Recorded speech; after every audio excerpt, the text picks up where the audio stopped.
Faleminderit Clarisa që je me ne, në mundësi e shëndetshme. Patologjit e brylit, sa të shpeshta janë?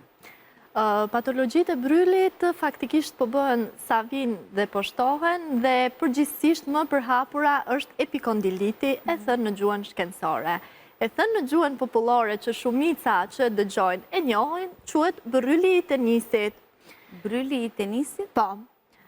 Quhet kështu sepse ka marrë emrin nga loja e tenisit, duke qenë se këto persona që merren me tenis janë më të prekurit dhe jo vetëm, por përgjithsisht ato zëjnë vendin e parë. Ju sa pak më parë që ka filluar gjithmonë të rritet numri i personave që vuajnë nga patologjit e brylit. Pse? Cilat janë shkaqet? Për shkak të përdorimit të her pas hershëm me mbi ngarkesa tek pjesa e brylit.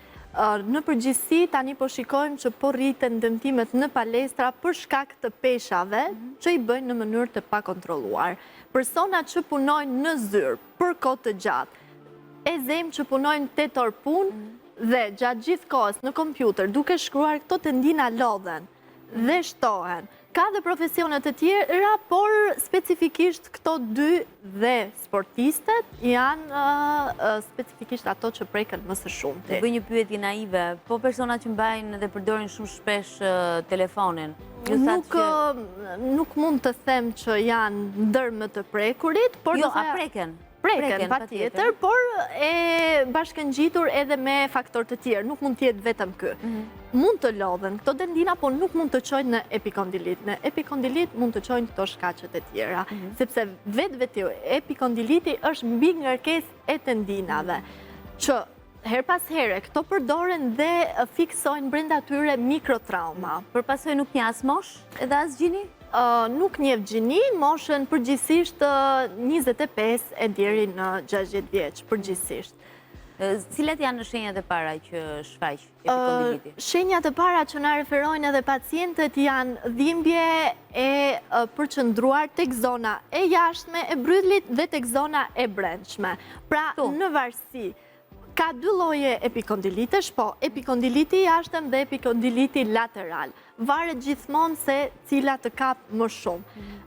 Shpeshherë pacientët thonë që nuk mund të mbajmë dot asnjë filxhan në duar sepse krijon shumë dhimbje, sidomos në momentin që agravohet, sepse në momentin që persona të ndryshëm dëgjojnë dhimbje, mendojnë që trupi është lodhur, krahu është lodhur, por nuk është normale që të kaloj një javë dhe tjetë përsëri me dhimbje dhe të thuash është lodhur. Jo, duhet t'i drejtohemi mjekve përkatës që t'na drejtojnë për një ekografi apo qofte edhe për testet klinike.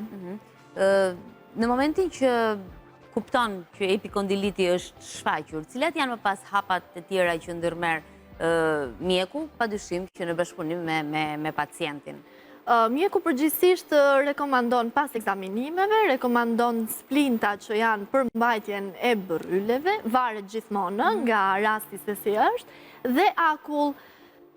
Por, këto janë disa gjëra qetësuese. Për pjesën e rehabilitimit, në mënyrë konservative, pra jo në mënyrë kirurgjikale, është fizioterapia, e cila konsiston në pjesën e forcimit të muskujve, uljen e mbi ngarkesës të tendinave.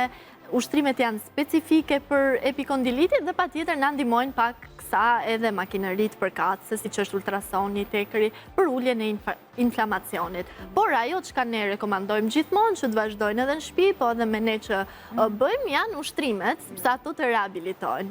Nëse nuk kapet në kohë edhe nuk trajtohet ashtu si duhet, a mundet epikondilitit të precipitojë në një gjendje më të agravuar?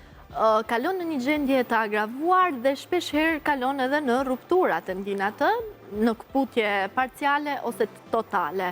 Por është një patologji që her pas here të shqetëson, e ke aty bëhet shumë e vështirë, aq më tepër për artikulacionin e brylit që duhet përdorur në përditshmërinë dhe në raste shumë të agravuara pastaj trajtimi kirurgjikal. Bukur. Cilat janë disa prej ushtrimeve që personat që vuajnë nga epikondiliti mundet të kryejnë? Ushtrimet janë shumë të thjeshta dhe këto ushtrime mund t'i bëjnë në shtëpi.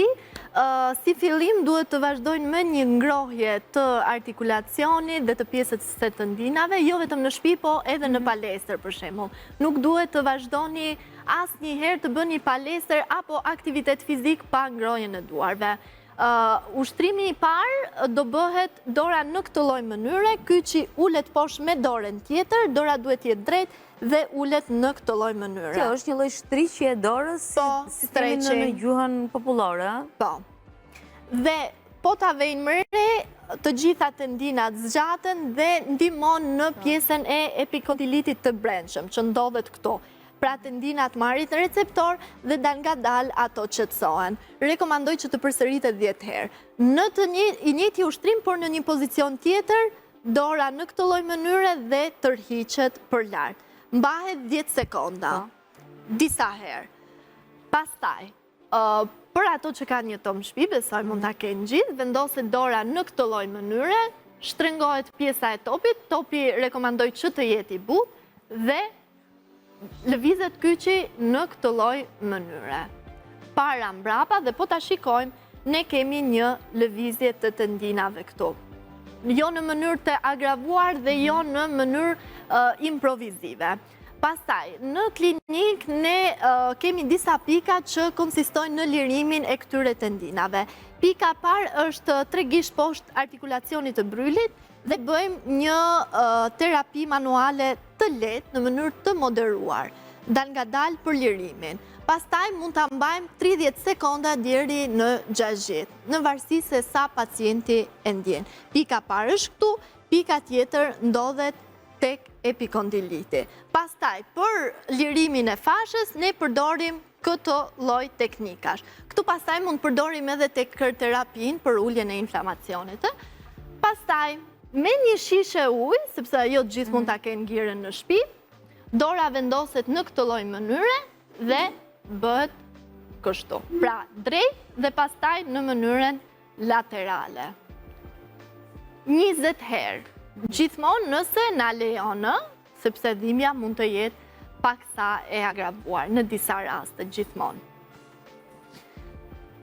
Pastaj kemi dhe ushtrime me elastik, por janë pak më specifike, por këto janë ato që unë rekomandoj që do bëhen në shtëpi. Patjetër dhe akull në rast se dhimbja është shumë e fortë, edhe qetësi, pa shumë. Këto janë ushtrime të cilat nëse epikondiliti ka filluar të jetë prezent pra në pjesën e duarve, e zhbëjnë, e zhdukin, e qetësojnë, apo janë ushtrime që në një farë mënyre mbajnë situatën në kontroll që muskujt të jenë mjaftueshëm, të lëvizshëm edhe të stërvitur?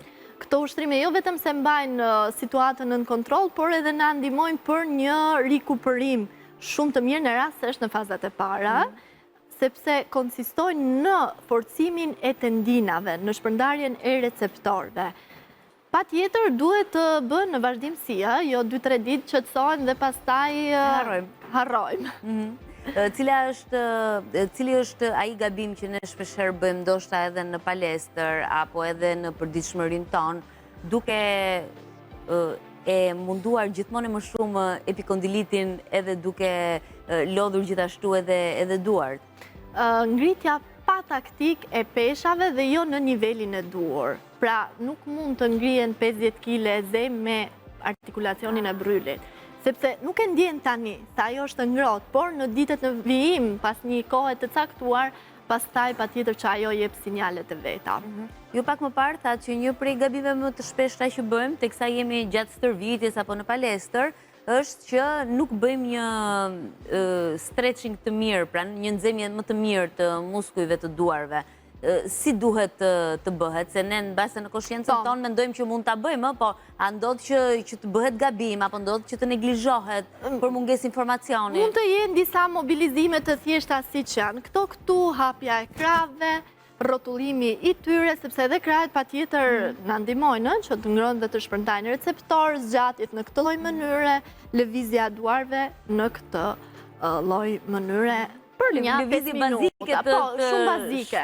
Sepse trupi I përthith këto merr sinjale dhe sistemi nervor është I përgatitur. Por kjo nuk do të thotë që të nxehemi mirë dhe pastaj të abuzojmë me pesha. Jo. Duhet I mbajmë kontroll. A është epikondiliti I kurueshëm? Është I kurueshëm. Nëse kapet në kohë apo edhe në një kohë disi më të agravuar? Është I kurueshëm, por pastaj pas kurimit duhet të kenë shumë kujdese të gjithë. Nuk duhet të mendojnë që ka ikur. Se mund të rikthehet? Mund të rikthehet në rast se ti abuzon me pjesën e peshave apo lëvizjet e përsëritura, siç janë tenisi, voleybolli, basketbolli. Në varësi të moshës, a ka të bëjë edhe mënyra e trajtimit të epikondilitit? Jo, trajtimi është i njëjtë, por intensiteti ndryshon, se një person 55 vjeç, për shembull 60 vjeç, e ka pak më të vështirë se një i ri.